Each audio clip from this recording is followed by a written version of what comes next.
Hello everyone. आज हम क्षितिज के काव्य खंड का पाठ एक कबीर से शुरुआत करेंगे। कबीरदास जी के जीवन और साहित्यिक विशेषताओं का परिचय मैं आपको दे रही हूँ, ध्यान से सुने। कबीरदास जी का जन्म सन 1398 ईस्वी में काशी में हुआ।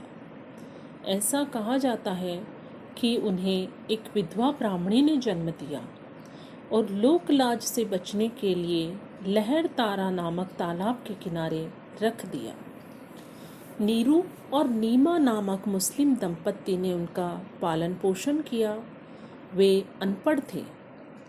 काशी में रामानंद नाम के गुरु से उन्होंने निर्गुण भक्ति की दीक्षा ग्रहण की। निर्गुण भक्ति से तात्पर्य निराकार ईश्वर। साधु संगति और अपने अनुभव से उन्होंने ज्ञान प्राप्त किया। कमाल और कमाली नाम की 2 संतानें इनके थी और सन 1518 ईस्वी के आसपास यानी कि 120 वर्ष की दीर्घ आयु में मगहर में वह स्वर्ग सिधार गए। इनकी मुख्य रचनाएं कबीर ग्रंथावली में संकलित है। बीजक, रमेनी और सबद नाम से उनके 3 काव्य संग्रह उपलब्ध हैं। सिख धर्म के गुरु ग्रंथ साहिब में भी उनकी अनेक रचनाएं संग्रहित हैं। कबीर एक संत थे। उन्होंने निराकार ईश्वर के प्रति अपनी आस्था प्रकट की। उनका विश्वास था कि सच्चे प्रेम और ज्ञान से ईश्वर को प्राप्त किया जा सकता है। उन्होंने नाम स्मरण और गुरु शरण दोनों को ही ईश्वर प्राप्ति के लिए आवश्यक माना है। उन्होंने गुरु को ईश्वर से ऊंचा स्थान प्रदान किया। उन्होंने नारी और सांसारिक माया मोह दोनों का ही कट्टर विरोध किया। ये दोनों उपासक को उसके मार्ग से भटकाते हैं। कबीर हर प्रकार के अंधविश्वास और पाखंड के विरोधी थे। वे किसी पाखंडी या धूर्त को देखकर क्रोध से भभक उठते थे। उन्होंने मूर्ति पूजा, तिलक, माला आदि बाहरी पाखंडों का डटकर विरोध किया। वे हिंदू और मुसलमान दोनों में एक ही ईश्वर का निवास मानते थे। इनकी भाषा अनमेल खिचड़ी भाषा मानी गई। क्यों मानी गई? क्योंकि राजस्थानी, पंजाबी, अरबी, फारसी, गुजराती आदि शब्दों का मिला जुला प्रयोग इनकी भाषा में मिलता है। रमते राम होने के कारण यानी कि इनका जीवन कैसा था? घुमक्कड़ जीवन। कबीर ने इधर उधर के लोक प्रचलित शब्दों को अपनी वाणी में मिला लिया। रामचंद्र शुक्ल ने इनकी भाषा को सद्दुकड़ी नाम दे दिया। कबीर की भाषा कैसी भी अनगढ़ क्यों न हो, वह हृदय के भावों को प्रकट करने में पूरी तरह से समर्थ रही है। अब इसमें कुछ साखियाँ और कुछ सबद दिए हुए हैं। साखियाँ और सबद यानी कि जिस प्रकार से दोहे होते हैं उसी प्रकार से साखियाँ भी होती है। यहाँ जो संकलित साखियाँ हैं उसमें प्रेम का महत्व, संतों के लक्षण, ज्ञान की महिमा, बाह्य आडंबरों का विरोध आदि भावों का इन्होंने उल्लेख किया है। पहले सबद यानी कि पहला जो पद है उसमें बाह्य आडंबरों का विरोध, अपने भीतर ईश्वर की व्याप्ति का संकेत और दूसरे शब्द में ज्ञान की आंधी के रूपक के सहारे इन्होंने ज्ञान के महत्व का वर्णन किया है। कबीरदास जी कहते हैं कि ज्ञान की सहायता से मनुष्य अपनी दुर्बलताओं से मुक्त हो जाता है। तो हम साखियाँ करेंगे आगे कंटिन्यू। पहली साखी है, ध्यान से सुने। मान सरोवर सुभर जल, हंसा केली कराही, मुक्ता फल मुक्ता चुगे, अब उड़ी अनंत न जाही। मान सरोवर से तात्पर्य है हिमालय पर स्थित एक पवित्र सरोवर, सुभर यानी कि अच्छी तरह से भरा हुआ। हंसा, हंसा से तात्पर्य हंस, सरोवर में हंस रहते हैं, उन हंसों के लिए कहा है। लेकिन इस साखी के माध्यम से कबीर दास जी यहाँ पर हंस साधक को मानते हैं, जो साधना करता है, जो भक्ति करता है, उसके लिए कहा है। मुक्ता फल से तात्पर्य है मोती। मुक्ता यानी आजाद, अनत यानी अन्यत्र या और कहीं। इसका भावार्थ आप ध्यान से सुने। जल से परिपूर्ण मान सरोवर में हंस क्रीड़ा कर रहे हैं। क्रीड़ा करना यानी कि खेलना। वे मुक्त भाव से, वे निर्मल भाव से सरोवर में से मोती चुग रहे हैं। उन्हें इस जल क्रीड़ा में यानी कि उनको इस जल में खेलने का आनंद आ रहा है। अब वे क्या चाहते हैं? जब उनको वहाँ आनंद की अनुभूति होती है तो वे वहाँ से कहीं और अन्यत्र और कहीं जाना ही नहीं चाहते। जहाँ हमको आनंद मिलता है, जहाँ हमको खुशी मिलती है, क्या हम उस स्थान को छोड़ना चाहते हैं? कतई नहीं। तो यही इस दोहे में कहा गया है, इस साखी में कहा गया है कि हंस कहीं और जाना ही नहीं चाहते मान सरोवर को छोड़कर। आशय कहने का तात्पर्य, आशय यह है कि ईश्वर प्रेम से परिपूर्ण मन वाले साधकों को आत्मलीन होकर मुक्ति का परम सुख प्राप्त होता है और इस परम आनंद को पाकर उन्हें सांसारिक सुखों की इच्छा नहीं रह जाती। यानी कि कहने का तात्पर्य क्या कहा है? हंस को साधक भी माना है। निर्मल हृदय वाले साधकों के लिए हंस शब्द का प्रयोग किया है। मुक्ताफल चुगने का अर्थ क्या है? मुक्ति के आनंद का अनुभव करना।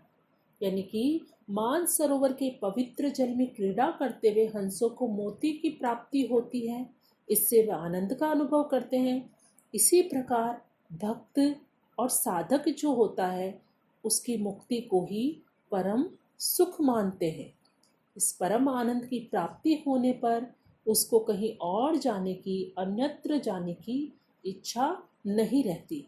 यानी कि हंस और मान सरोवर के माध्यम से साधक के लिए यह एक संदेश कबीर दास जी ने दिया है। ठीक है। दूसरी साखी है, प्रेमी ढूंढत में फिरो प्रेमी मिले न कोई, प्रेमी को प्रेमी मिले सब विष अमृत होय। प्रेमी से तात्पर्य है प्रभु से भक्ति करने वाला, प्रभु से, ईश्वर से, परमात्मा से प्रेम करने वाला। विष से तात्पर्य, विष यहाँ किसको माना है? जहर माना है सांसारिक दुखों को, सांसारिक दुर्गुणों को। और अमृत तुल्य किसे माना है? अमृत माना है परम आनंद को। ठीक है, ध्यान से सुनिए। कबीर दास जी कहते हैं, मैं भक्त यानी कि सच्चे प्रेमी को खोजने निकला हूँ। मैं किसी सच्चे प्रभु प्रेमी को खोजने के लिए निकला हूँ, क्योंकि कबीर दास जी खुद भी परमात्मा की भक्ति में लीन थे और उनको वैसा ही कोई दूसरा और भी साथी चाहिए था, प्रभु प्रेमी चाहिए था, उसको वह खोजने के लिए निकले। परंतु बहुत प्रयत्न करने पर भी वह मुझे मिल न सका। कबीर दास जी को बहुत प्रयत्न करने के बाद भी वह नहीं मिला। जब किसी प्रेमी व्यक्ति यानी कि भक्त, जब किसी प्रेमी भक्त को सच्चा भक्त, कोई और सच्चा भक्त मिल जाता है तो उसके सांसारिक कष्ट, सांसारिक दुर्गुण स्वतः ही नष्ट हो जाते हैं और अमृत में बदल जाते हैं। अर्थात मन में पवित्रता रूपी अमृत का संचार होने लगता है। तो दो भक्तों की सत्संगति से क्या होता है? सारे दुर्गुण नष्ट हो जाते हैं, हृदय पवित्र हो जाता है और विष, अमृत में बदल जाता है। यानी कि विष क्या है? वासना, दुर्भावना और पापों का प्रतीक है।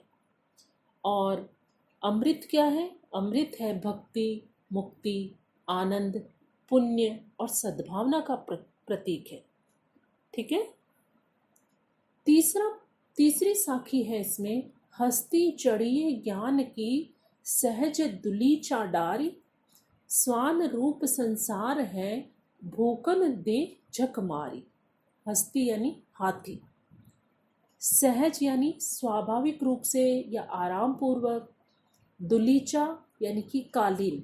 हम कभी भी पूजा करते हैं या आराधना करते हैं तो हम क्या करते हैं? एक समाधिस्थ होकर समाधि लगाकर बैठते हैं हाथ जोड़कर। तो उसी प्रकार कहा गया है यहाँ पे दुलीचा यानी कालीन, जहाँ पर बैठकर भक्ति की जा सके। छोटा आसन भी कह सकते हैं हम इसको। डारी यानी डालकर, स्वान यानी कुत्ता, झक मारना यानी मजबूर होना या वक्त बर्बाद करना। कबीर उपासकों को संबोधित करते हुए कहते हैं, क्या कहते हैं? हे उपासकों, तुम ज्ञान रूपी हाथी पर आराम से समाधि रूपी आसन बिछाकर निश्चिंतता से चलते रहो।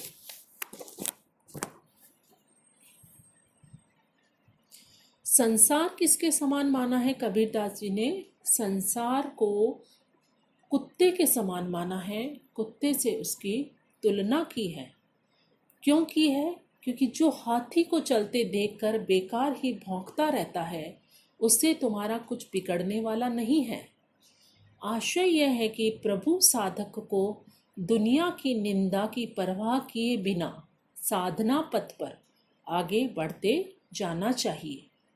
कहने का तात्पर्य है कि जिस प्रकार से आपने देखा होगा, हम कोई भी कार्य करते हैं, दुनिया क्या करती है?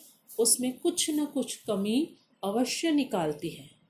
तो हमें कबीरदास जी ने इस साखी के माध्यम से यही संदेश दिया है कि हमें दुनिया की परवाह नहीं करनी चाहिए, क्योंकि अगर हम कोई अच्छा कार्य करेंगे तो वह उसमें भी कोई ना कोई कमी अवश्य ढूंढ लेंगे। तो हमें ध्यान किस पर रखना चाहिए? हमें अपने मन को केंद्रित करते हुए क्या उचित है, क्या अनुचित है, इस पर ध्यान देकर हमें वह कार्य करना चाहिए। तो यहाँ कबीरदास जी ने क्या कहा? संसार की बुराई की परवाह किए बिना प्रभु भक्ति करने की प्रेरणा पर बल दिया है और इसमें लोक निंदा की प्रवृत्ति पर गहरी चोट की है, उपासकों का मनोबल बढ़ाया है और साधकों की महिमा को हाथी पर चढ़े व्यक्ति जैसा ऊंचा दिखाया है। हाथी पर चढ़ने के बाद व्यक्ति बहुत ऊंचा दिखाई देता है। तो उसी प्रकार से इन्होंने उस ऊंचाई पर बैठे हुए व्यक्ति की तुलना साधक से की है, भगवान की भक्ति करने वाले भक्त से की है। यानी कि प्रभावशाली व्यंग्य इस साखी में किया गया है। चौथी साखी है इसमें, पखा पखी के कारणे सब जग रहा भुलान, निरपक होई के हरि भजे सोई संत सुजान। पखा पखी, पखा पखी से तात्पर्य पक्ष व विपक्ष, कारणे यानी कारण, निरपक यानी निष्पक्ष, विवाद से दूर, सुजान यानी कि ज्ञानी। अब कबीरदास जी इस साखी में कहते हैं, आज सारा संसार पक्ष विपक्ष की उलझन में पड़ गया है। यानी कि कोई सी भी बात हो, क्या कर रहा है ये संसार? तर्क और वितर्क, इसी के चक्कर में पढ़कर भगवान को भूल गया है। सच्चा संत कौन है? सच्चा संत वह है जो निष्पक्ष भाव से ईश्वर की भक्ति करता है। सारा संसार आपसी तर्क वितर्क, समर्थन, विरोध के कारण ईश्वर को भुला बैठा है और इसमें कबीर की, इस साखी में कबीर की अक्खड़ता, निडरता और स्पष्टवादिता साफ दिखाई देती है। कैसे दिखाई देती है?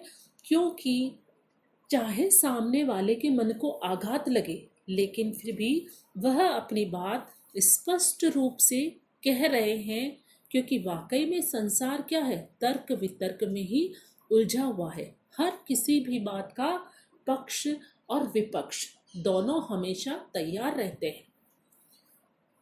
और कबीरदास जी ने इसमें क्या दिखाया है, स्पष्टवादिता से कहकर, यानी कि लोगों को खरी खरी सुनाते हुए उन्होंने यही कहा है कि किसी भी तर्क और वितर्क के झगड़ों से दूर रहें, और यही सलाह इन्होंने इसमें दी है। निरपेक्ष होइगे, निरपेक्ष यानी निष्पक्ष रूप से विवाद से दूर होकर ही हमको ईश्वर की भक्ति करनी है, ईश्वर को भजना है। अगर हम ऐसा करते हैं, निष्पक्ष भाव से ईश्वर का भजन करते हैं, तो वही सुजान है, यानी कि वही असल में ज्ञानी माना गया है। तो प्यारे बच्चों, आज हम इतना ही करेंगे। बाकी की साखियाँ मैं अगले लेसन में करवाऊंगी आपको।